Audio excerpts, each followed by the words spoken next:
Hi friends, ನಮಸ್ಕಾರ ಎಲ್ಲರೂ ಹೇಗಿದ್ದೀರಾ? Welcome back to our GVC healthy life channel.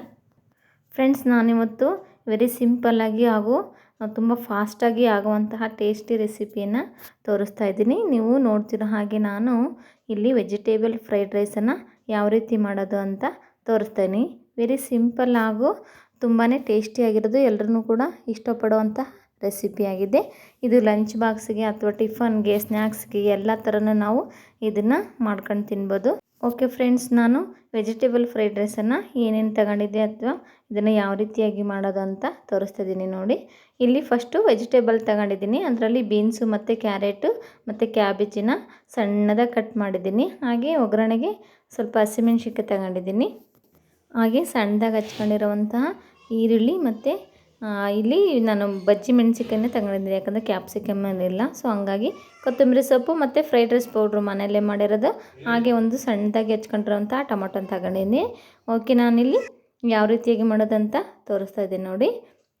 ಇಲ್ಲಿ ಒಂದು ಬಾಣಲೆ ಇಟ್ಬಿಟ್ಟು ಅದಕ್ಕೆ ಸ್ವಲ್ಪ ಎಣ್ಣೆನ ಹಾಕ್ಬಿಟ್ಟು ಒಗ್ಗರಣೆ ಕೊಡ್ತಾಯಿದ್ದೀನಿ. ಇದಕ್ಕೇನು ಕರಿಬೇವು, ಸಾಸಿವೆ ಅದೇನು ಬೇಕಾಗಲ್ಲ, ಡೈರೆಕ್ಟಾಗಿ ಒಗ್ಗರಣೆ ಮಾಡ್ಬೋದು. ಹಸಿಮೆಣ್ಸಿನ್ಕಾಯಿ ಆದಮೇಲೆ ಮತ್ತು ಈರುಳ್ಳಿನ ಕಟ್ ಮಾಡಿದ್ನಲ್ವ, ಆ ಈರುಳ್ಳಿನ ಹಾಕ್ಬಿಟ್ಟು ಸ್ವಲ್ಪ ಫ್ರೈ ಮಾಡ್ಕೊತಾ ಇದ್ದೀನಿ.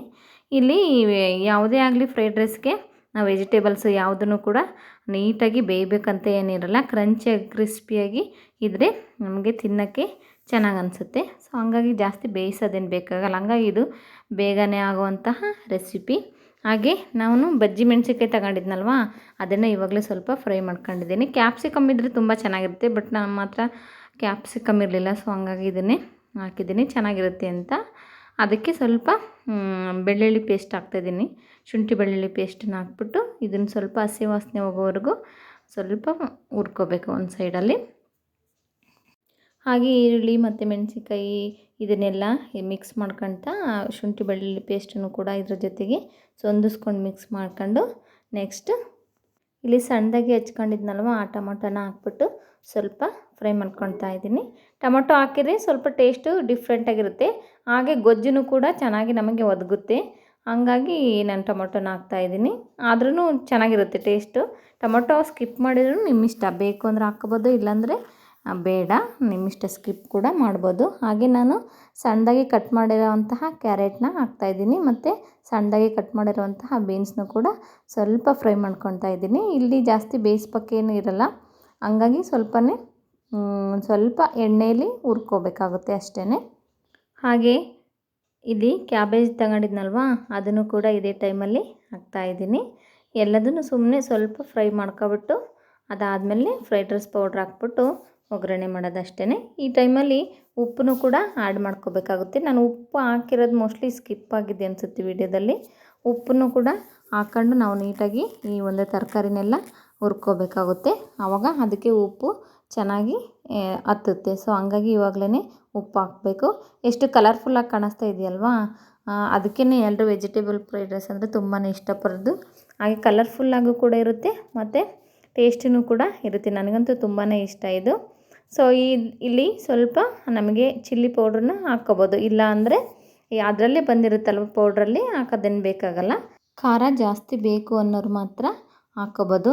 ಇಲ್ಲಿ ಪೌಡ್ರು ಬದಲಾಗಿ ನಾವು ಮೆಣಸಿನ ಪೌಡ್ರು ಬರುತ್ತಲ್ವ, ಕಾಳು ಮೆಣಸಿನ ಪೌಡ್ರು, ಅದನ್ನು ಕೂಡ ಹಾಕ್ಕೋಬೋದು. ಹಾಗೆ ಪೌಡ್ರೂ ಕೂಡ ಹಾಕ್ಕೋಬೋದು. ನಾನಿಲ್ಲಿ ಫ್ರೈಡ್ ರೈಸ್ಗೋಸ್ಕರನೇ ಪೌಡ್ರ್ ಮಾಡ್ಕೊಂಡಿದ್ದೆ. ಸೊ ಆ ಪೌಡ್ರನ್ನ ಇಲ್ಲಿ ಹಾಕ್ಬಿಟ್ಟು ನಾನು ಫ್ರೈಡ್ ರೈಸ್ನ ಮಾಡ್ತಾಯಿದ್ದೀನಿ. ನಿಮಗೇನಾದರೂ ಈ ಫ್ರೈಡ್ ರೈಸ್ ಪೌಡ್ರನ್ನ ಯಾವ ರೀತಿ ಮಾಡೋದು ಅಂತ ವಿಡಿಯೋ ಬೇಕು ಅಂತ ನನಗೆ ಕಮೆಂಟ್ಸ್ ಮಾಡಿದರೆ, ಸೊ ನಾನು ಫ್ರೈಡ್ ರೈಸ್ ಪೌಡ್ರನ್ನ ಯಾವ ರೀತಿ ಮಾಡೋದು ಅಂತ ತೋರಿಸ್ತೀನಿ. ಈ ಟೈಮಲ್ಲಿ ಈ ಒಂದು ಫ್ರೈಡ್ ರೈಸ್ ಪೌಡ್ರನ್ನ ಹಾಕ್ಬಿಟ್ಟು ಸ್ವಲ್ಪನೇ ಒಂಚೂರು ಬಿಸಿ ಮಾಡ್ಕೊಂಡು ನಾವು ಅನ್ನನ ಇದಕ್ಕೆ ಮಿಕ್ಸ್ ಮಾಡಿದ್ರೆ ಕಲರ್ಫುಲ್ಲಾಗಿರೋ ಟೇಸ್ಟಿಯಾಗಿರುವಂತಹ ವೆಜಿಟೇಬಲ್ ಫ್ರೈಡ್ ರೈಸು ರೆಡಿ ಆಗೋಗುತ್ತೆ. ಎಷ್ಟು ಕಲರಾಗಿ ಕಾಣಿಸ್ತಾ ಇದೆಯಲ್ವಾ, ನನಗಂತೂ ತುಂಬಾ ಇಷ್ಟ ಆಯಿತು, ಹಾಗೆ ಟೇಸ್ಟಿಯಾಗೂ ಕೂಡ ಇತ್ತು. ಫ್ರೆಂಡ್ಸ್, ಯಾರೆಲ್ಲ ಈ ವಿಡಿಯೋನ ನನ್ನ ಚಾನಲಲ್ಲಿ ಸಬ್ಸ್ಕ್ರೈಬ್ ಮಾಡ್ಕೊಂಡೆ ನೋಡ್ತಾ ಇದ್ದೀರೋ, ಪ್ಲೀಸ್ ಸಬ್ಸ್ಕ್ರೈಬ್ ಮಾಡ್ಕೊಂಡು ಕೂಡ ನೋಡಿ. ಹಾಗೆ ಪಕ್ಕದಲ್ಲಿ ಕಾಣುವಂತಹ ಬೆಲ್ ಐಕನ್ ಪ್ರೆಸ್ ಮಾಡಿ ಮತ್ತು ನಿಮ್ಮ ಫ್ರೆಂಡ್ಸ್ ಮತ್ತು ಫ್ಯಾಮಿಲಿಗೆಲ್ಲ ಶೇರ್ ಮಾಡಿ. ಈ ವಿಡಿಯೋ ಹೇಗಿತ್ತು ಅಂತ ಕಮೆಂಟ್ಸ್ ಮಾಡಿ ಫ್ರೆಂಡ್ಸ್. ಓಕೆ, ಇಲ್ಲಿ ಗೊಜ್ಜು ರೆಡಿ ಆಯಿತು. ಸೊ ನಾನಿಲ್ಲಿ ಒಂದು ಬಟ್ಲು ಅನ್ನ ತಗೊಂಡಿದ್ನಲ್ವ, ಆ ಗೊಜ್ಜಿಗೆ ಎಷ್ಟು ಬೇಕು ಅಷ್ಟು ಅನ್ನನ ಹಾಕ್ಬಿಟ್ಟು ಕಲಿಸ್ಕೋಬೇಕು. ಇಲ್ಲಿ ಅನ್ನನ ಸ್ವಲ್ಪ ಉದುದ್ರಾಗೇ ಮಾಡ್ಕೋಬೇಕಾಗುತ್ತೆ. ತೀರಾ ಸ್ವಲ್ಪ ಮೆತ್ತಗಾಗ್ಬಿಟ್ರೆ ಅದು ಅಷ್ಟು ಚೆನ್ನಾಗಿ ಅನಿಸಲ್ಲ. ಹಾಗಾಗಿ ಸ್ವಲ್ಪ ಅನ್ನನ ಮೊದಲೇ ಮಾಡ್ಕೊಂಡು ಸ್ವಲ್ಪ ಆರಿಸ್ಕೊಂಡು ಇಟ್ಕೊಂಡು ಆಮೇಲೆ ಗೊಜ್ಜಿಗೆ ಹಾಕ್ಬಿಟ್ಟು ಬಿಸಿ ಮಾಡಬೇಕು. ಆವಾಗ ಕಲರ್ಫುಲ್ಲಾಗಿ ಚೆನ್ನಾಗಿ ಕಾಣಿಸುತ್ತೆ, ಹಾಗೆ ತಿನ್ನೋಕ್ಕೂ ಕೂಡ ಚೆನ್ನಾಗಿರುತ್ತೆ, ಮೆತ್ತಗೆ ಅನಿಸಲ್ಲ. ಸೊ ಈ ಲಾಸ್ಟಿಗೆ ನಾನು ಕಟ್ ಮಾಡಿರೋಂತಹ ಕೊತ್ತಂಬರಿ ಸೊಪ್ಪನ್ನ ಹಾಕ್ಬಿಟ್ಟು ಈ ಒಂದು ವೆಜಿಟೇಬಲ್ ಫ್ರೈಡ್ ರೈಸ್ನ ರೆಡಿ ಮಾಡಿದೆ. ಈ ಒಂದು ಫ್ರೈಡ್ ರೈಸ್ ಅಂದರೆ ಎಲ್ರಿಗೂ ತುಂಬ ಇಷ್ಟ ಅಲ್ವಾ. ಸೊ ಹಂಗಾಗಿ ನಾವು ಮನೆಯಲ್ಲೇ ಆರಾಮಾಗಿ ಈಸಿಯಾಗಿ ಮಾಡ್ಕೊಂಡು ತಿನ್ಬೋದು. ಈ ಒಂದು ಫ್ರೈಡ್ ರೈಸ್ನ ನಾನು ತಟ್ಟೆಗೆ ಸರ್ವ್ ಮಾಡ್ತಾಯಿದ್ದೀನಿ. ಎಷ್ಟು ಚೆನ್ನಾಗಿ ಕಲರ್ಫುಲ್ಲಾಗಿ ಕಾಣಿಸ್ತಾ ಇದೆ ಅಲ್ವಾ, ಬಾಯಲ್ಲಿ ನೀರು ಬರೋ ಥರ ಕಾಣಿಸ್ತಾ ಇದೆ ನೋಡಿ. ಇದಕ್ಕೆ ಸೌತೆಕಾಯಿ, ಕ್ಯಾರೆಟು, ಟೊಮೊಟೊ, ಈರುಳ್ಳಿ ನಮಗೆ ಯಾವ ಥರ ಬೇಕು ಅದನ್ನು ಎಂಜಾಯ್ ಮಾಡ್ಕೊಂಡು ತಿನ್ಬೋದು. ಸೊ ಹಂಗಾಗಿ ನಾವು ಮನೆಯಲ್ಲೇ ವೆರೈಟಿಯಾಗಿ ಕಲರ್ಫುಲ್ಲಾಗಿ ಎಲ್ಲ ರೆಸಿಪಿನೂ ಕೂಡ ಒಮ್ಮೆ ಟ್ರೈ ಮಾಡಿ ನೋಡಬೇಕಲ್ವಾ. ಸೊ ಈ ಒಂದು ವಿಡಿಯೋ ಹೇಗೆ ಅನ್ನಿಸ್ತು ಅಂತ ಕಮೆಂಟ್ಸ್ ಮಾಡಿ ಫ್ರೆಂಡ್ಸ್.